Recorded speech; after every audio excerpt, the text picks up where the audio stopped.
आजको क्लासमा स्वागत छ। सो आज हामी स्ट्रक्चरलाई नै कन्टिन्यू गर्छौँ। स्ट्रक्चरलाई कन्टिन्यू गर्दाखेरि चाहिँ आज हामी चाहिँ यसो गरौँ न, स्ट्रक्चर अस्ति हामीले कस्तो हुन्छ भनेर जेनरली बेसिक बनाइहाल्यौँ र स्ट्रक्चरमा कसरी अपरेट गर्न सकिन्छ, त्यसका मेम्बर भेरिएबल हुन्छन्, त्यसका मेम्बरहरूलाई कसरी एक्सेस गर्ने, डट अपरेटरले एक्सेस गर्ने भन्ने कुराहरू हेरिहाल्यौँ। आज चाहिँ हामी कुनै एउटा फङ्सनमा स्ट्रक्चर पठाउँ अनि त्यो फङ्सनबाट स्ट्रक्चर रिटर्न गरेर हेरौँ त। त्यो गर्दाखेरि चाहिँ फङ्सन र स्ट्रक्चर कसरी मिसाएर प्रयोग गर्न सकिन्छ भन्ने अलिकति क्लियर हुन्छ। अनि हामी नेक्स्ट क्लासमा चाहिँ एरे अफ स्ट्रक्चर्स र पोइन्टर टु स्ट्रक्चर्स चाहिँ गरौँला। सो सबभन्दा पहिला चाहिँ कुनै फङ्सन्समा चाहिँ तपाईँले स्ट्रक्चर कसरी पास गर्ने र त्यो फङ्सनबाट कसरी स्ट्रक्चर रिटर्न गर्ने भन्ने कुराहरू गरौँ है। सो त्यसको लागि चाहिँ म तपाईँहरूलाई लिएर जान चाहन्छु डेभलपमेन्ट इन्भाइरोमेन्टमा। सो यसो गरौँ न, आज हामी चाहिँ के गरौँ भन्दाखेरि नयाँ फाइल बनाऊँ, ठिक छ। सो यसमा सबभन्दा पहिला म स्केलेटन लेख्न गइरहेको छु।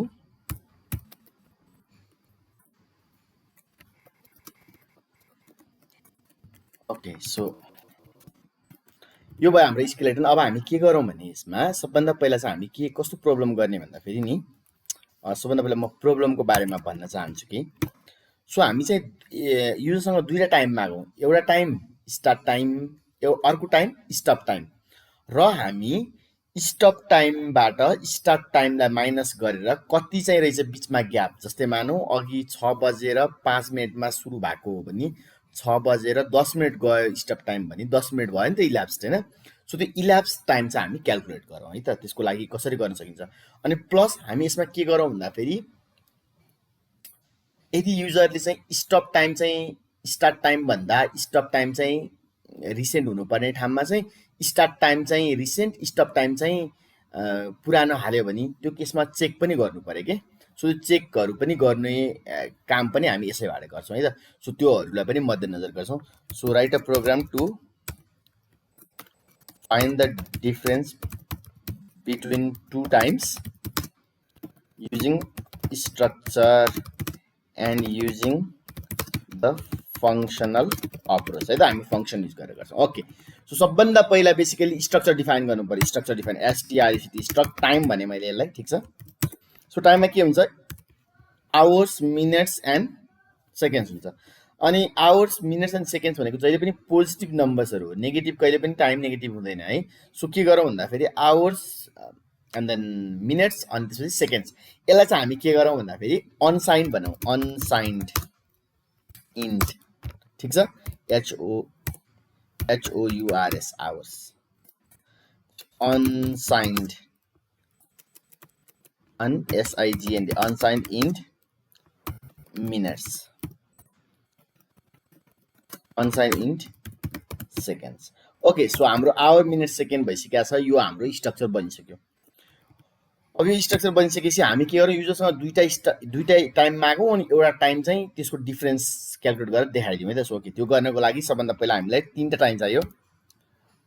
STRT स्ट्रक्ट टाइम भन्ने भेरिएबल टाइपको, STRT start time comma stop time comma DIFF time difference time, 3टा टाइम भयो हामीसँग। ओके, अब दुईटा चाहिँ युजरसँग माग्नु पर्यो। के गरौँ भन्दाखेरि print F enter the start time, मैले स्टार्ट टाइम मागेँ। स्टार्ट टाइमको म पहिला सुरुमा आवर कम्पोनेन्ट माग्छु। आवर कम्पोनेन्ट भनेको कति घन्टा, सुरुको घन्टा मिनट सेकेन्ड गरी मागौँ न है त। सो आवर माग्नु पर्यो, इन्टर द आवर्स भने मैले। योभन्दा अगाडि यहाँनिर लाइन ब्रेकको लागि मैले /n गर्दैछु, ठिक छ। सो इन्टर द आवर्स भयो। इन्टर द आवर्समा मैले स्क्यानएफ %d कमा एन्ड भनेपछि के हो, स्टार्ट टाइम मागिरहेको नि त, स्टार्ट टाइम डट आवर्स, ठिक छ। यसै गरी मैले के गर्छु,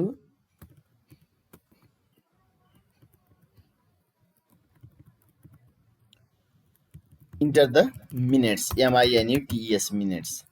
सो यसमा गएर म start time dot M minutes है। त्यसै गरी इन्टर द SECOND सेकेन्ड्स। त्यसै गरी यहाँ गएर start time dot SECOND seconds. Okay, so हाम्रो स्टार्ट टाइम मागिसकेको छ। अब हामी यसै गरी स्टप टाइम मागौँ। स्टप टाइम माग्नको लागि मैले माथिकै कोड कपी गरेँ सजिलोको लागि। यहाँनिर स्टार्ट ठाउँमा STOP स्टप भने अनि यहाँनिर यो स्टप टाइम भनेर देखाउनलाई दुईटा लाइन ब्रेक गरे ताकि स्टार्ट र स्टप टाइम छुट्योस् भनेर यो स्टार्ट टाइमको ठाउँमा STOPTIM स्टप टाइम लेखेँ। यहाँ पनि STOPTIM स्टप टाइम लेखेँ, STOPTIM स्टप टाइम लेखेँ। सो हामीले स्टार्ट र स्टप टाइम लिइसकेका छौँ युजरसँग। अब हामीले क्याल्कुलेट गर्नु पर्यो डिफरेन्स अफ टाइम। त्यो डिफरेन्स अफ टाइम चाहिँ हामीले क्याल्कुलेट केमा गरिरहेछौँ भन्दाखेरि फङ्सन्समा गरिरहेछौँ है त। सो फङ्सन्समा गर्नको लागि चाहिँ मैले सबभन्दा पहिला माथि एउटा फङ्सन प्रोटोटाइप लेख्छु। यो फङ्सनले के दिनु पर्यो मलाई टाइम स्ट्रक्चर नै रिटर्न गर्नु पर्यो। सो म strstruct मलाई टाइम यही टाइपको भेरिएबल रिटर्न गर्छ। यसको फङ्सनको नाम DIFFERENC डिफरेन्स, DIFFERENC डिफरेन्स। यसले आर्गुमेन्ट लिन्छ दुईटा, एउटा स्टार्ट टाइम लिन्छ अर्को स्टप टाइम लिन्छ। Okay, so start time stop time. So strstruct time t1 struct time t2। Okay, so दुईटा आर्गुमेन्ट लिने फङ्सन र यसले के दिन्छ हामीले स्ट्रक्ट टाइम टाइपको चाहिँ के दिन्छ भन्दा फेरि भ्यालु रिटर्न गर्छ, यो सो भेरिएबल रिटर्न गर्छ। सो यसले यस्तो चिज दिन्छ भने हामीले यहाँनिर के गर्न पायौँ भन्दा फेरि अब हामीसँग एउटा छ डिफ टाइम भनेको के हो त स्ट्रक्ट टाइम टाइपको। So DIFF time diff time equals to के गर्न सकिन्छ भन्दा फेरि diff time equals to so diff time equals to चाहिँ यो फङ्सन कल गर्ने। यो फङ्सनको नाम डिफरेन्स, DIFFERENC डिफरेन्स। अनि फङ्सनले आर्गुमेन्ट t1 र t2 लिन्छ। t1 भने start time STRT start time comma STOPTIM stop time. Okay, so यसले यो फङ्सनले चाहिँ डिफरेन्स निकालिदिसकेपछि अब मैले डिफरेन्सलाई प्रिन्ट गर्नु पर्यो। So print F /n the time DIFFER difference is भने मैले प्रिन्ट एफ /n गरेँ यहाँनिर मैले के %D HRS hours, %D MINS means र %D SECS सेकेन्ड्स भने है त। अनि यसमा चाहिँ के दिनु पर्यो मेरो डिफ टाइममा आएको छ नि त डिफरेन्ट टाइम डट आवर्स यहाँ, डिफ टाइम डट मिनट्स यहाँ, DIFFTIM टाइम डट सेकेन्ड्स यहाँ। यसरी चाहिँ मैले प्रिन्ट गर्न सक्छु। तर यो अब डिफ टाइम जुन मैले प्रिन्ट गर्नुभन्दा अगाडि सबभन्दा पहिला मैले के गर्नु पर्यो भन्दाखेरि अब ओके ल त्यो पछि गरौँला है इरर ह्यान्डलिङ पार्ट। सबभन्दा पहिला अब यो डिफरेन्स भन्ने फङ्सन लेख्नु पर्यो है त। यो फङ्सनको माथि प्रोटोटाइप छ, यो प्रोटोटाइपलाई मैले कपी गरेर लिएर आएँ, ठिक छ। सो मैले कपी गरेर लिएर आएँ, यो सेमिकोलन हटाएँ र मैले फङ्सनको अब बडी लेख्दैछु। सो फङ्सनको बडी लेख्ने क्रममा यहाँनिर चाहिँ के गर्छु भन्दाखेरि म यो t1 लाई टोटल नम्बर अफ सेकेन्ड्समा कन्भर्ट गर्छु, t2 लाई पनि म टोटल नम्बर अफ सेकेन्ड्समा गर्छु र यो total number of seconds t2 भनेको स्टप टाइम, t1 भनेको स्टार्ट टाइम। सो स्टप टाइमबाट स्टार्ट टाइम घटाउँछु, ठिक छ। र यो दुईटा घटाइसकेपछि जति आउँछ रिजल्ट त्यसलाई फेरि म टाइम टाइपको स्ट्रक्चरमा कन्भर्ट गर्छु र रिटर्न गर्छु है त। सो त्यसको लागि रिटर्न गर्नलाई मलाई सबभन्दा पहिला एउटा स्ट्रक्चर चाहिन्छ, स्ट्रक्ट टाइम RET टाइम भनेको रिटर्न गर्ने टाइम है, यस्तो खाली स्ट्रक्चर। त्यसै गरी मलाई दुईटा भेरिएबल चाहियो जसलाई चाहिँ म यो टाइमलाई चाहिँ स्ट्रक्चरलाई म सेकेन्ड्समा कन्भर्ट गर्छु, टोटल सेकेन्ड्समा। सो के गर्छु भन्दाखेरि म अनसाइन्ड लङ गरौँ है, किनभने धेरै ठुलो नम्बर आउन सक्छ नि त होइन सेकेन्ड्समा कन्भर्ट गर्दा। किनभने 1 आवर भनेको 3600 सेकेन्ड्स हुन्छ नि त है, किन 60 × 60 = 3600 है त। अनि 1 मिनट भनेको 60 सेकेन्ड हुन्छ। त्यो हामी अनसाइन्ड लङ भन्ने भेरिएबल नाम युज भेरिएबल टाइप युज गरौँ। So unsigned long t1 total लेखेँ, एउटा अर्को t2 टोटल लेखेँ, TOTL टोटल लेखेँ। अब म क्यालकुलेसनतिर जान्छु। सो t1 टोटल भनेको के हो, TOTL टोटल भनेको t1 डट आवर्स छ, यसलाई इन्टु 60 × 60 अथवा 3600 गरे पनि हुन्छ एकचोटि 3600 प्लस t1 डट मिनट्सको इन्टु 60, ओके, अनि plus t1 dot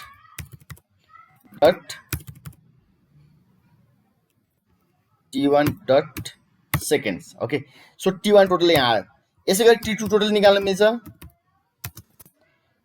t2 dot HOU hours into 3600 plus t2 dot minutes into 60 भइ नै हाल्यो, प्लस t2 डट सेकेन्ड्स भइ नै हाल्यो।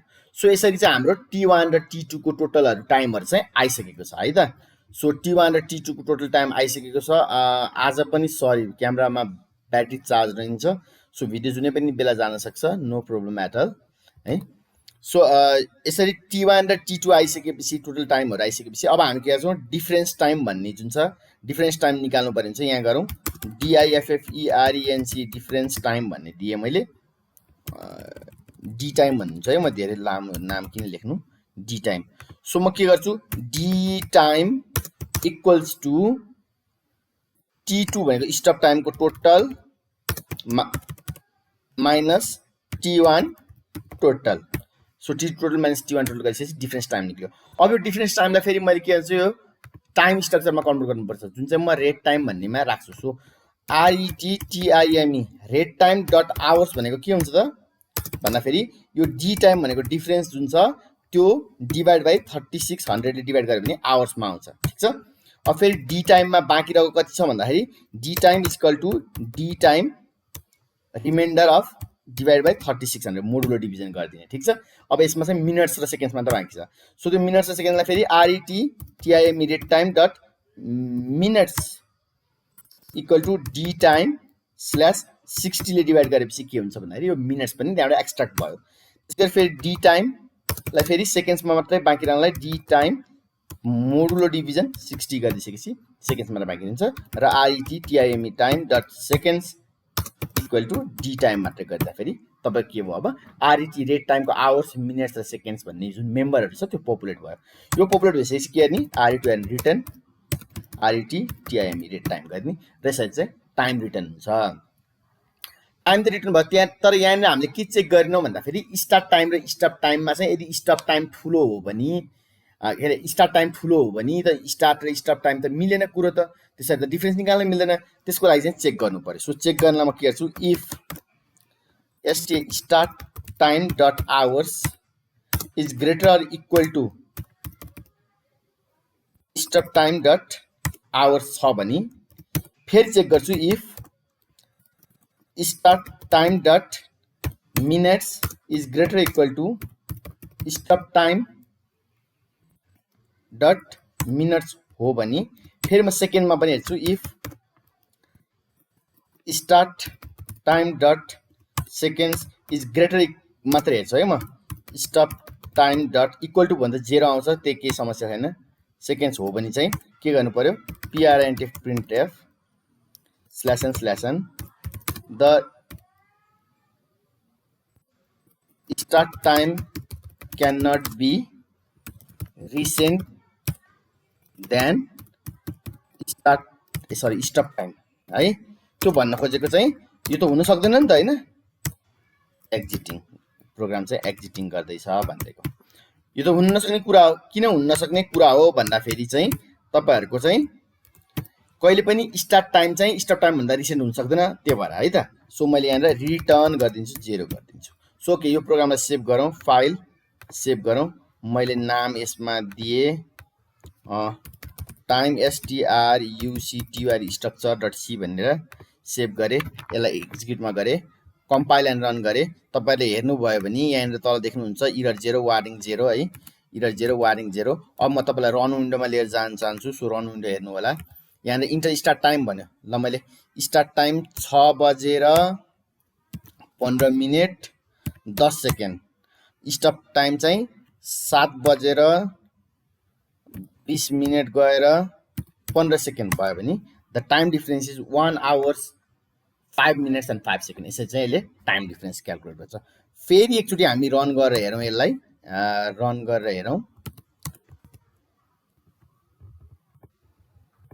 अब हामी अर्को कन्डिसन दिउँ, जस्तै 12 बजे सुरु भएर 12 मिनेटमा 13 सेकेन्डमा सुरु भएको, तर स्टप टाइम चाहिँ 11 बजे 23 मिनेट 23 सेकेन्ड भयो भने ल हेर्नुहोस् त यस्तो प्रब्लम आयो। The time difference is 19। Stop time चाहिँ के भयो भन्दाखेरि चाहिँ स्टार्ट टाइम चाहिँ स्टप टाइम भन्दा ठुलो भयो। सो स्टप टाइम भन्दा ठुलो भयो भने चाहिँ यस्तो प्रब्लम आउँछ है त। सो यो प्रब्लमहरुलाई चेक गर्नुपर्छ। मैले चेक गरेको अझ त्यहाँ मिलेको छैन है, कतिपय कुराहरु मिलेको छैन होला। सो के एकचोटि अर्को चेक गरौँ, कम्पाइल एन्ड रन गरेर फेरि हेर्दैछु म। सो तपाईहरुले रन विन्डो देखिरहनु भएको छ है, ओके रन विन्डो देखिरहनु भएको छ। स्टार्ट टाइम 12 12 12 तर स्टप टाइम चाहिँ 12 12 अनि सेकेन्ड चाहिँ स्टप टाइम चाहिँ 11 भनेको 12 भन्दा एक अगाडि भयो भने के हुन्छ हेरौँ त। भन्दाखेरि the start time cannot be recent than start time exiting भनेको छ। सो यो कुराहरू चाहिँ तपाईँले चेक गरेर ध्यान दिनुपर्छ है त। सो यसरी चेक गरेर गर्नुभयो भने चाहिँ सकिन्छ। सो आजको यो प्रोग्रामको तपाईँहरूलाई मेन तपाईँको टार्गेट भनेको चाहिँ हामीले कसरी एउटा फङ्सनमा स्ट्रक्चर पास गर्न सकिन्छ र त्यो फङ्सनबाट स्ट्रक्चर चाहिँ ब्याक रिटर्न गर्न सकिन्छ भन्ने कुरा हो। तपाईँहरूलाई फेरि म एकचोटि कोड विन्डो लिएर जान चाहन्छु। तपाईँले कोड विन्डो हेर्नुभयो भने यहाँनिर देख्नुहुन्छ मैले के गरेको छु भन्दाखेरि यो फङ्सनमा जस्तै यो फङ्सन यो डिफरेन्स भन्ने फङ्सन छ।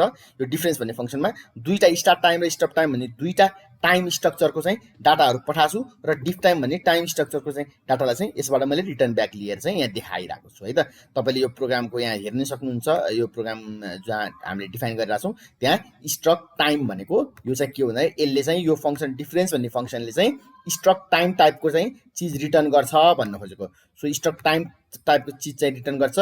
अनि यसले के लिन्छ भनेछ भित्र आर्गुमेन्टको रूपमा स्ट्रक टाइम टाइपकै T1 र स्ट्रक टाइम टाइपकै T2 लिन्छ भनेछ। अनि यो भित्रका क्यालकुलेसन्सहरू छन्। सो यो कुरा चाहिँ ध्यान दिनु होला है। यो कुरा दिस इज भेरी इम्पोर्टेन्ट। यो कुराहरू चाहिँ तपाईँले यो आज सिकाउनु खोजेको कुरा भनेको यो टाइम क्यालकुलेट गर्न यस्तो क्यालकुलेट गर्न भन्दा पनि त्यो त अब तपाईँको प्रोग्रामिङ लोजिकको कुराहरू हुन्। त्यसमा तपाईँहरू आफै क्रिएटिभ हुन सक्नुहुन्छ होइन। चेक गर्ने ठाउँमा यहाँ अब चेक गर्न कन्डिसनहरू कति पुगेको छैन होइन। त्यसो चेक गर्ने कन्डिसनहरू तपाईँले आफैले पनि चेक गर्न सक्नुहुन्छ, अरू बनाउन सक्नुहुन्छ। तर सबसे इम्पोर्टेन्ट कुरा भनेको के हो भन्दाखेरि आज सिकाउनु खोजेको चाहिँ कुनै पनि फङ्सनमा तपाईँले स्ट्रक्चरहरूलाई कसरी पास गर्ने र त्यो फङ्सनबाट स्ट्रक्चर कसरी रिटर्न गर्ने भन्ने कुरा हो, जुन मलाई लाग्छ आज हामी त्यो चिज गर्नलाई चाहिँ सफल भएका छौँ। सो तपाईँहरूलाई अब बेसिकल्ली स्ट्रक्चरलाई एउटा फङ्सनमा कसरी पास गर्ने र त्यो स्ट्रक्चरलाई अपरेट गरेर त्यो स्ट्रक्चरबाट फङ्सन चाहिँ कसरी बाहिर निकाल्ने भन्ने कुरा चाहिँ आइसकेको छ। सो नेक्स्ट क्लासमा हामी एरे अफ स्ट्रक्चर्स पढौँला अझ धेरै। त्यसबाट स्ट्रक्चर्समा ज्ञान हुन्छ। अनि हामी एउटा कुनै स्टुडेन्टको एउटा प्रोजेक्ट गरेर हेरौँला स्टुडेन्टको डाटा मतलब त्यो डाटाहरू कलेक्ट गर्ने अनि एरेमा राख्ने स्ट्रक्चर्सको एरेमा होइन। अनि त्यसपछि स्ट्रक्चर्स टु पोइन्टर्स पनि हेरौँला है त। सो तपाईँलाई आजको लागि धेरै धेरै धन्यवाद। तपाईँहरू क्लासमा बसिदिनु भयो। यो भिडियो लाइक गर्नुहोस्, सेयर गर्नुहोस् र साथीहरूलाई पनि भन्नुहोस् कि सी प्रोग्रामिङ ल्याङ्ग्वेजको नेपाली भाषामा एकदमै सरल तरिकाले बुझाउने क्लास छ भनेर तपाईँहरूले यो पुरै प्लेलिस्टलाई सेयर गर्नु होला। Thank you so much. So see you again है त नेक्स्ट क्लासमा।